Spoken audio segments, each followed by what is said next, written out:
बैर कहाँ तक पाला जाए, युद्ध कहाँ तक टाला जाए, तू भी बन राणा का वंशज, फेंक जहां तक भाला जाए। जय हिंद मेरे दोस्तों, आप सभी लोगों का आजाद आईएएस यूट्यूब चैनल में बहुत बहुत स्वागत है। दोस्तों, आप लोगों के लिए लेकर के आ गए हैं हिस्ट्री, जो यूपीएससी में बहुत महत्वपूर्ण भूमिका निभाता है, वो है हिस्ट्री। हिस्ट्री क्या है? इसको सारे विषयों की जननी कहा गया है, इतिहास को। तो इतिहास में महत्वपूर्ण रोल इसलिए निभाता है क्योंकि इससे बहुत सारे क्वेश्चन भी आ जाते हैं, प्री में भी आते हैं और मेंस में भी इसमें क्वेश्चन आते हैं। तो आपको हिस्ट्री, हमने जैसे कहा था कि आप हिस्ट्री आपको पढ़ाया जाएगा, तो हिस्ट्री स्टार्ट हो गया है। तो हिस्ट्री कहां से स्टार्ट करें, तो ये सब बहुत तो इंपॉर्टेंट है। तो हिस्ट्री जो है, हिस्ट्री स्टार्ट करने के बहुत तरीके हैं। बहुत तरीके का मतलब हम प्राचीन से भी शुरुआत कर सकते हैं, मध्यकालीन से भी शुरुआत कर सकते हैं, साथ ही साथ हम आधुनिक भारत से भी शुरुआत कर सकते हैं। लेकिन यूपीएससी में जो क्वेश्चन आते हैं, ज्यादातर जो है क्वेश्चन आते हैं आधुनिक भारत से आते हैं। तो हम आधुनिक भारत की स्टार्टिंग करेंगे, लेकिन पहले हम आज बेसिक इंट्रोडक्शन जानेंगे कि क्या है इतिहास और क्या है बेसिक स्ट्रक्चर इसका और कैसे पढ़ेंगे, ये सारी चीजें हम जानेंगे। तो इतिहास यानी आज के पहले जो जो हुआ वो सब इतिहास है, यानी अतीत का अध्ययन इतिहास कहलाता है। तो अतीत का अध्ययन इतिहास कहलाता है। अतीत, देखो थोड़ा बहुत जो गलत हो जाए वो हिंदी हमारी ऐसे ही है। तो अतीत का अध्ययन जो कहलाता है वो इतिहास कहलाता है। तो क्या अतीत में जो अबे पहले हुआ जो हम बोल दिए वो सब अतीत हो गया, तो क्या सब इतिहास हो गया? ना, ये सब इतिहास नहीं है। इतिहास में महत्वपूर्ण घटनाओं को याद किया जाता है। महत्वपूर्ण जो जो घटनाएं हुई हैं इतिहास में सिर्फ उसी को शामिल किया जाएगा। जैसे मान लो मोदी जी, अब मान लो कल शेख हसीना को लेके मान लो भाग जाएं, कहां भाग जाएं? तो ब्रिटेन भाग जाएं। भाग का मतलब उनको लिवा के चले जाएं, ये नहीं भगा ले जाएं। तो वो क्या हो जाएगा? वो एक महत्वपूर्ण देश के लिए घटना हो जाएगी और वो इतिहास में शामिल कर दी जाएगी कि भारत के प्रधानमंत्री ने किसको ले गए? शेख हसीना। जबकि ऐसा नहीं, वो नहीं ले जाएंगे, टेंशन ना लेना। तो समझ में आया, अतीत का अध्ययन इतिहास कहलाता है। और इतिहास जो है, इतिहास की जो सबसे पहले शुरुआत की थी किसने बताया था? तो हेरोडोटस नाम के व्यक्ति को इसका जनक माना जाता है। तो इसके बाबूजी यानी बाप का नाम क्या था इतिहास के?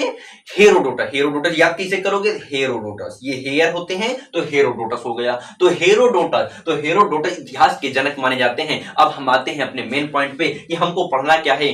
तो इतिहास को अध्ययन की सुविधा की दृष्टि से कई पार्ट में बांट दिया गया है। तो कौन कौन से पार्ट हैं वो देखेंगे हम। तो हमने जो बांटा है इतिहास को, सबसे पहले बहुत पुराना था इतिहास, उसको हमने प्राग ऐतिहासिक काल में बांटा है। प्राग ऐतिहासिक अर्थात प्री हिस्ट्री, इसे प्री हिस्ट्री इंग्लिश में कहते हैं, प्री हिस्ट्री। प्राग ऐतिहासिक और आद्य ऐतिहासिक और ऐतिहासिक, इन तीन कालखंडों में हमने इतिहास को अध्ययन की सुविधा की दृष्टि से बांट दिया गया है। तो प्राग ऐतिहासिक में क्या आता है? प्राग ऐतिहासिक काल में पाषाण काल से संबंधित है, जब मानव उघारे घूमा करता था। उघारे का मतलब नंगा घूमा करता था। इसमें मानव को कुछ नहीं आता था, कौनों को लेके भाग जा रहा। भाग मतलब उसमें ना कोई किसी का भाई, ना कोई किसी की बहन, ना कोई किसी की माता, कुछ नहीं, सब उघारे टहला करते थे। जीवन का केवल एक ही उद्देश्य था, इनका केवल उद्देश्य था कि भोजन कैसे प्राप्त करना है। और भोजन कैसे प्राप्त करना है, जैसे आजकल का लड़का बढ़िया छोटा सा लड़का होगा, हाथ पांव मारेगा, उसका केवल क्या उद्देश्य है? आराम से पेट भरा रहे, ठीक है। तो इनका केवल काम था पेट का भरना। इसमें मानव सभ्य नहीं हुआ था। लेकिन धीरे धीरे सभ्यता जब बढ़ने लगी तो खेती वेती करना इसमें प्रारंभ कर दिया था, जो अभी इसको हम नहीं पढ़ाएंगे। धीरे धीरे जब आदमी सभ्य होता गया तो मानव पहुंचा आद्य ऐतिहासिक काल में। किसी भी चीज को तीन कैटेगरी में बांट दिया जाता है। जैसे आप ही लोगों को तीन कैटेगरी में बांट दिया जाएगा। जो बहुत पढ़ने में तेज होगा उसे होशियार बोल दिया जाएगा, जो कम पढ़ने में तेज होगा वो लोल होगा, और जो बहुत कम पढ़ने में होगा उसे महाबकलोल बोल दिया जाएगा। तो ऐसे में जो है तीन कैटेगरी में बांट दिया जाता है। तो आद्य ऐतिहासिक काल में इसमें मुख्य रूप से सभ्यताएं आ जाती हैं, जैसे सिंधु घाटी की सभ्यता, हड़प्पा सभ्यता, जितनी भी रोमन सभ्यता, जितनी भी सभ्यताएं हैं हम इसमें पढ़ लेते हैं। अब ऐतिहासिक काल में जो स्टार्ट होता है वो प्राचीन इतिहास, और इसमें साम्राज्य बनने लगते हैं।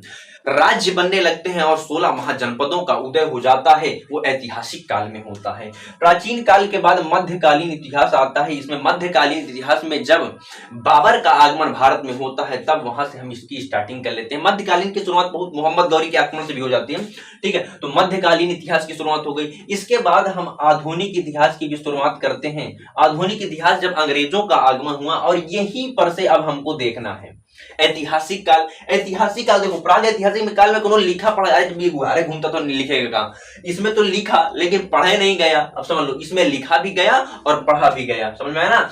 तो आधुनिक इतिहास, आधुनिक के बाद अब इसमें समकालीन इतिहास भी आता है। साथ ही साथ हम विश्व का भी इतिहास देखा जाता है इसी ऐतिहासिक काल के अंतर्गत। लेकिन हम मेन अब बात करते हैं अपने आधुनिक इतिहास की, और आधुनिक इतिहास में हम चलते हैं। तो आधुनिक इतिहास क्या है? आधुनिक इतिहास ये है कि जब अंग्रेजों का आगमन भारत में हुआ तो ये कैसे हुआ, क्या परिस्थितियां थी जिससे अंग्रेजों का आगमन हो गया। तो हम भारत में यूरोपियों के आगमन से देखते हैं। यूरोपीय आगमन से देखते हैं कि कैसे इनका आगमन हो गया है यूरोपियों का। यूरोपीय आगमन क्या है, तो हम आपको बताना ये चाहेंगे कि जैसे ये है यूरोप है इधर, जैसे ये इंडिया है, ये भारत है हमारा, ये जो है भारत है। इसको थोड़ा सा और अच्छे से बना दें, ये अपना भारत है। तो भारत के इधर जो पड़ता है यूरोप पड़ता है। ऐसा नहीं है कि भारत और यूरोप के संबंध कुछ नए नए ही थे। भारत और यूरोप के संबंध प्राचीन काल के थे। तो इनका जो है व्यापार पहले से हुआ ही करता था, लेकिन बीच में जो पड़ा करता था उसका नाम था मध्य एशिया। और मध्य एशिया में क्या था, इधर का जो एरिया पड़ा करता था, जो मुस्लिम एरिया कहा करता था, तो इसमें ऑटोमन साम्राज्य था। ऑटोमन साम्राज्य, इतना समझो कि यहाँ मुस्लिमों का राज्य चला करता था, और ये लोग रास्ता बैन कर दिए थे, यूरोपियों को इधर आने नहीं दिया करते थे। लेकिन ये भारत मसालों के लिए बहुत फेमस था, तो इनको नहीं आने दिया करते थे। तो क्या हुआ कि 15वीं 16वीं सदी में जो है यहाँ अब इनको जो है आने नहीं दिया करते थे। तो इन लोगों ने क्या किया, इन्होंने समुद्री मार्ग की तरफ से, समुद्र के तरीके से इन्होंने समुद्री मार्ग से कहा कि हम समुद्री मार्ग से भारत में जाएंगे। तो इसके लिए जो है सबसे पहले कौन आया भारत, तो 1498 में आया वास्को डिगामा। तो 1498 में वास्को डिगामा आया।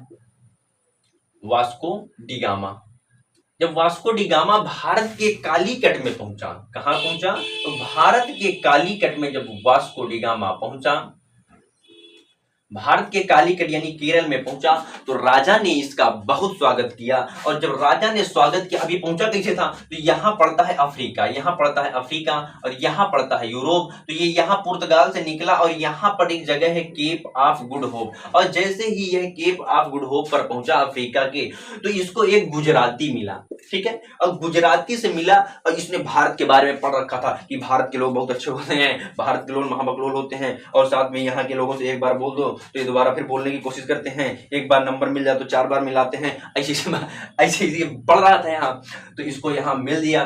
कहा, इसने पढ़ रखा था कि यहाँ के लोग अगर एक बार आंख उठा के इसे देख ले तो देखते रहता है, ठीक है। तो इसने देखा तो ऐसे सबके लगे नजरें, आंख ही मार रहा था सबके लगे, और सबके तरफ आंख ऐसे मार रहा था। जब मार रहा था तो एक आदमी इसकी तरफ देखने लगा, वो था गुजराती, वो यहाँ था गुजरात का। तो कहा है भाई क्या बात है, वास्को डिगामा ने कहा ये सुन सुन सुन सुन, क्या बात है, क्या ये बता भारत का रास्ता कहाँ है। तो क्या भारत का रास्ता, बस इधर से चिड़िया उड़ते जा रही थी, क्या बस जहां जहां चिड़िया उड़ती जा रही हैं उधर चले जाओ। तो अब ये गया, क्या ठीक है, अब पहुंचा भैया, चिड़िया उड़ते उड़ते ये पहुंच गया केरल में। अब केरल के कालीकट में पहुंचा, राजा जमोरिन थे वहां के, इनका खूब स्वागत किया। और स्वागत करने के बाद इसने कहा देखो हमारे पास बहुत बड़ी जहाजिया है, ये बहुत बड़ी जहाजिया है, और ये जहाजिया हम बैठाते हैं। राजा ने बहुत घूमा, कहा बहुत मजा आ रहा है, यार हमारी मैडम को भी घुमाइए, क्या मैडम को साथ में लेके घूमा जाएगा। तो मैडम भी साथ में इनकी घूमी, तो राजा भी बहुत खुश हुआ। साथ में जब ये जा रहा था तो इसको मसाले दिए, और मसाले दिए जब इसको मसाला दिया गया, तो जब ये यहाँ बेचा जाके यूरोप में, तो इसको 60 गुना का लाभ हुआ था। और तब इनके अंदर एक भावना जग गई यूरोपियों के आगमन कि क्यों ना भारत में शासन स्थापित करके भारत के राजस्व यानी भारत के पैसे से ही भारतीय उत्पादों को, जो भारत में उत्पादन हो रहा है, उसी को खरीदा जाए। अब भैया बात क्या हो गई, देखो अब जो है इनके अंदर, तो अब इसमें करना क्या है, तो अब हम समझते हैं ये हैं कि यूरोपियों का आगमन कैसे हो गया। तो आप ये समझे कि पहले वास्को डी गामा आया, क्या क्या कठिनाइयां हुई थी, ये केप ऑफ गुड होप पर पहुंचा, अब भारत में आ गया, ये सब इंपॉर्टेंट नहीं था। इंपॉर्टेंट क्या है वो बताते हैं कि कैसे आगमन हुआ। यूरोपियों का जो आगमन हुआ, पहला पॉइंट तो याद रखिए कि 15वीं 16वीं सदी में, 15वीं 16वीं सदी में ये कैसे हुआ। तो यूरोप में कई महत्वपूर्ण परिवर्तन होते हैं 15वीं 16वीं सदी में, जो है परिवर्तन होते हैं। क्या क्या परिवर्तन होते हैं, तो पुनर्जागरण हो गया, धर्म सुधार आंदोलन हो गए, धर्म सुधार।